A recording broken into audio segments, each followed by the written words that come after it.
cette œuvre s'inscrit parmi les chefs-d'œuvre de l'histoire universelle de l'art. Elle s'y inscrit à plusieurs titres, d'abord par ses qualités esthétiques et artistiques majeures, ensuite par le caractère absolument emblématique de son auteur, le maître de Bouly, et ensuite pour l'importance de l'objet lui-même, qui était en fait le siège de l'autorité politique du roi et de son autorité spirituelle. Chez les Lubin, l'autorité affichée est toujours celle d'un homme, mais les femmes ont une autorité très très importante, qui est plus cachée, qui est plus spirituelle, mais elles interviennent à tous les stades de décision et pour cette raison, elles sont toujours représentées en fait sur les emblèmes d'autorité des rois. Et le siège royal, et en particulier le siège acariatide, s'inscrit comme l'emblème le plus important d'autorité à la fois politique et spirituelle. Cette œuvre-là est attribuée, ce qui est absolument extraordinaire. On est en 1938 et Franz Albrecht va réunir un certain nombre de ses œuvres qui ont en commun ce visage en ovale allongé. Il en existe 7, 5 autres sont dans des musées très importants, à Berlin, Leipzig par exemple.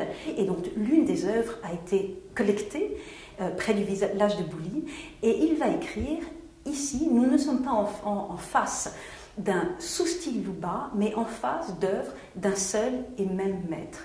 Ça paraît anodin à notre époque, mais à l'époque c'était tout à fait révolutionnaire. C'est-à-dire que pour la première fois, on disait qu'il existait des artistes en Afrique. Des artistes avec leurs qualités individuelles, avec leurs talents propres. Et donc le maître de Bouly a été le premier à être identifié comme une main de maître et comme un des artistes les plus talentueux de l'art traditionnel africain du début du XIXe siècle.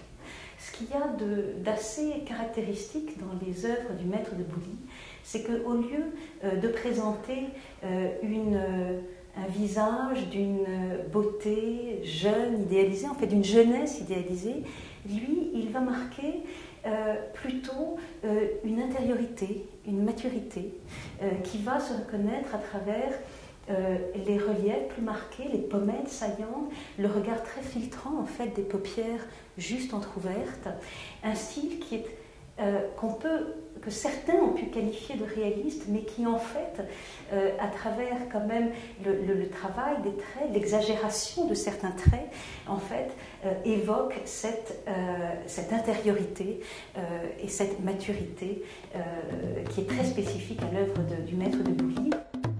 En plus de ses qualités esthétiques remarquables et de son caractère emblématique, ce qui est très intéressant dans cette œuvre aussi, c'est qu'elle est parfaitement documentée. C'est-à-dire qu'on sait qu'elle a été collectée par un monsieur qui s'appelait Harry Bombeck et qui est parti en 1896, c'est-à-dire dans les toutes premières années de la naissance de cet État indépendant du Congo, qui était un agent commercial et qui a voyagé pendant quelques années en fait au Congo. Il la collecte en 1896 et il la rapporte lors d'un de ses voyages à Bruxelles en 1899. Elle est exposée pour la première fois à Rome, lors de l'exposition coloniale de Rome en 1931.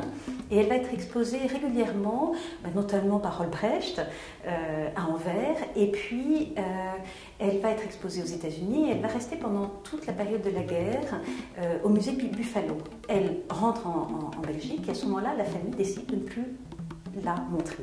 C'est-à-dire qu'elle est en même temps parfaitement connue et en même temps elle est restée cachée au regard du public en fait pendant 65 ans. Donc c'est à la fois une œuvre parfaitement référencée. Albrecht parle quand il publie l'œuvre à côté des autres œuvres de Bouly, c'est référencé. Siège du maître de Bouly de M. Harry Bombeck. Et elle disparaît pendant 65 ans. On la place à côté des œuvres les plus importantes qui sont passées ces dernières années sur le marché international de l'art.